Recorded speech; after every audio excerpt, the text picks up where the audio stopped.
Hey, this is Kimberly with Real Progressives. I'm in Brunswick County, Virginia, and the county seat of Lawrenceville.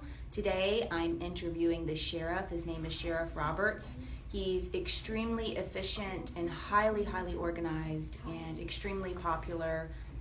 Everyone here loves him. He does an extremely good job running the county as far as this department is concerned. Big kudos to you for all the work that you've done. You really cannot believe how organized he is. I just asked him the other day to get some data together for me so that way I can understand the crime in this county, because I wanted to know what are the biggest crimes that are affecting my community. And this amazing guy put together tons of graphs with lots of data and a flash. It's really amazing. So I had a couple of questions for him, one being, what is the most prevalent crimes in this county? Typically property is the most prevalent. And we're very fortunate that we don't have a rampant crime, but most of them are going to be property crimes, larcenies, things like that will be the most prevalent. The root of those are typically drug issues. When we debrief or interview or talk to the suspects, most of them started with illegal drug problems, and that's led to their desperation of doing other illegal activities. The population here is a little bit over 16,000.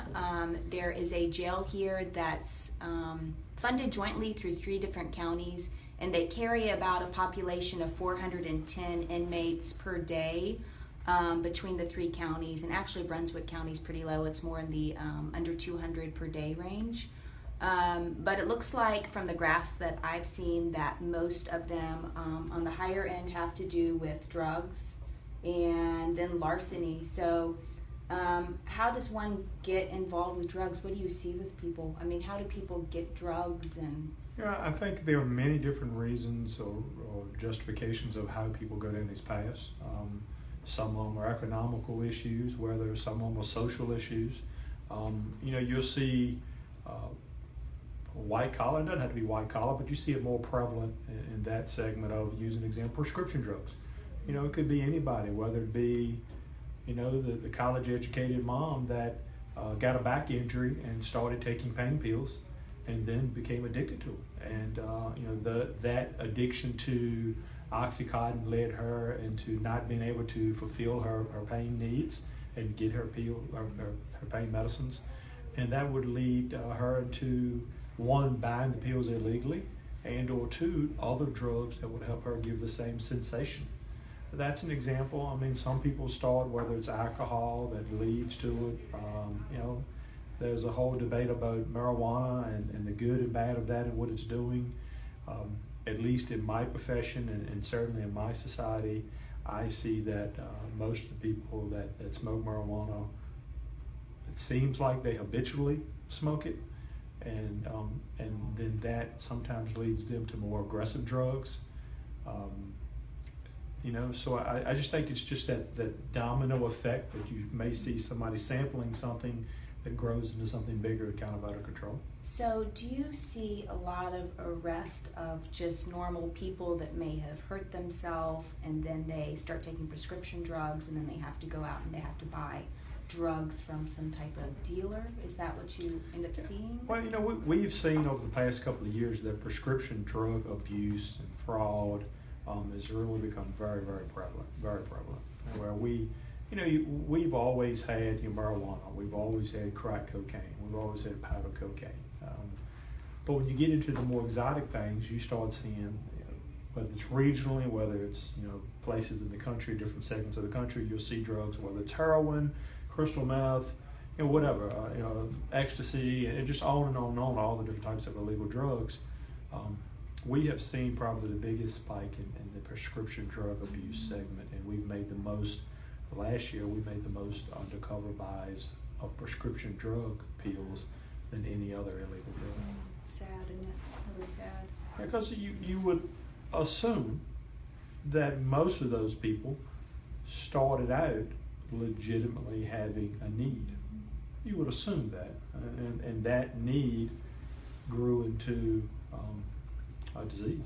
Have you had big arrests here, like people that are producing different types of hard drugs like meth or?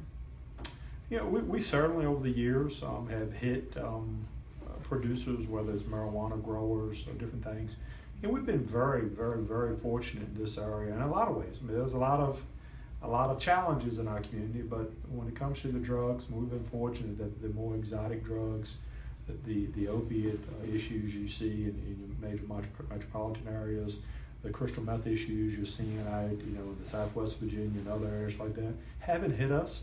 So we haven't run into any meth labs yet. I mean, we've run into some what I would call some itty bitty little things that people trial and error, but none major distribution points at this point.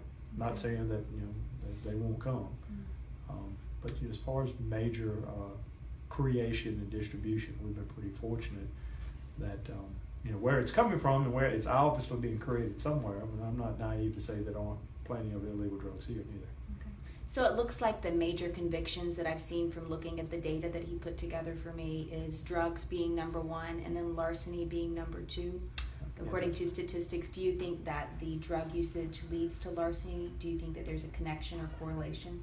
Big connection. Yeah, we find, you certainly not say all, but the overwhelming majority of crimes that occur are people that have, that dabble or have an addiction to an illegal drug. We've seen, some spikes in, obviously the world of fraud, the world of all the things going on, scamming and fraud, big spikes in that over the past year or two, with people getting scammed and frauded. All of that falls in the category of larceny. So larceny is not just stealing somebody's lawnmower. Larceny is a big umbrella that talks about anything, whether it's defraud or whether it's a scam. Anytime that someone is victimized, whether it's a monetary crime or actual piece of property. Do you have any idea how much it costs in resources? And I'm sorry I'm putting you on the spot with numbers. Do you have any idea how much it costs in resources as far as convicting people associated with these crimes in particular?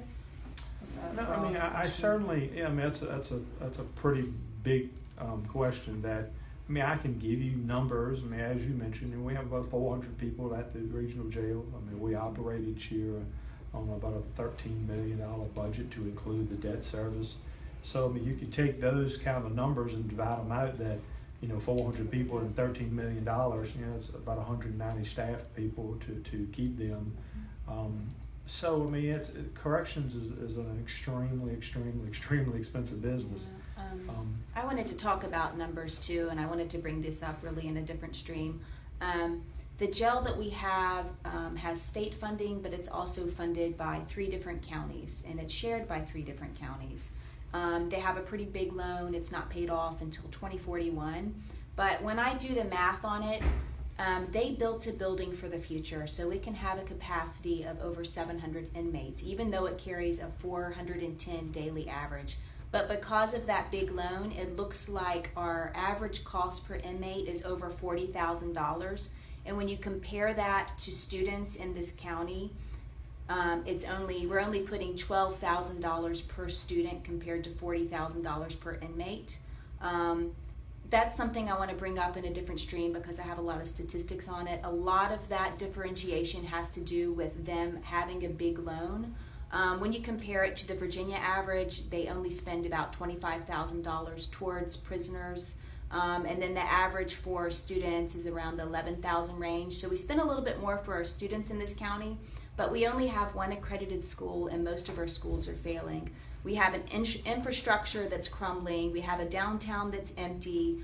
All the school buildings here are really old, deteriorating, with the students performing poorly. But what's more important, it seems as a society that we can spend a lot of money on a jail to house really not that many inmates when our highest crimes are drugs and larceny, and it's all related as a society. But again, I want to come back to that in another stream. And Brian Roberts, the sheriff here in Brunswick County, does one of the most phenomenal jobs. I've gone out and talked to people in the community about race and if they feel like there's an issue with police and race. And everyone here in the Black community loves the sheriff's department and loves the sheriff, and he receives a lot of respect from people. You don't see stuff here from what I've seen in interviewing people that you may see in other places. So this is a really tight-run place. Really does a phenomenal job. What else did I want to ask you, Brian? Darn, there was something else I wanted to ask you. Shoot. Oh, community outreach programs. What do you do in the community to outreach, like with schools and stuff? So, I mean, we have deputies in the schools. I mean, that certainly comes with mixed emotions, but we really try to do a lot of mentoring in the schools. We really try to catch the kids early on to try to build relationships. So, and we have the DARE program about DARE education, drug resistance, cigarettes and things. So we do that program in the 5th grade. I actually created a program called Lunch Buddies that we adopt every 3rd and 4th grade class in the school system. A deputy adopts that class, and they're required to go and at least a couple times a month have lunch with them, interact with them, go to the playground with them, just to try to create those relationships, and whether it's a mentor and whether it's a father figure or whatever it may be.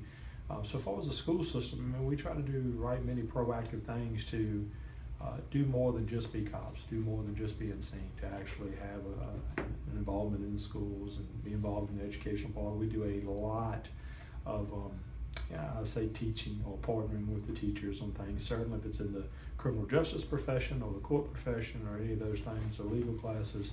So whether it's the school system we do that with, to include the community college, and we do a lot of educational side. I mean, I think that's probably just some of the ones that come out of mind, as far as what we do in our involvement with the schools. Well, I want to thank Sheriff Roberts for taking the time for allowing me to interview him today, because he does do a really phenomenal job. And I encourage you to go out into your community and talk to your police officers, talk to your sheriff's department, see what they're doing in your community in order to understand their community better, see how they're running their department. I know I can say here that he's doing a really phenomenal job. And find out what crimes are most prevalent in your community. It's really interesting stuff. So thank you so much. You're welcome. Bye, guys.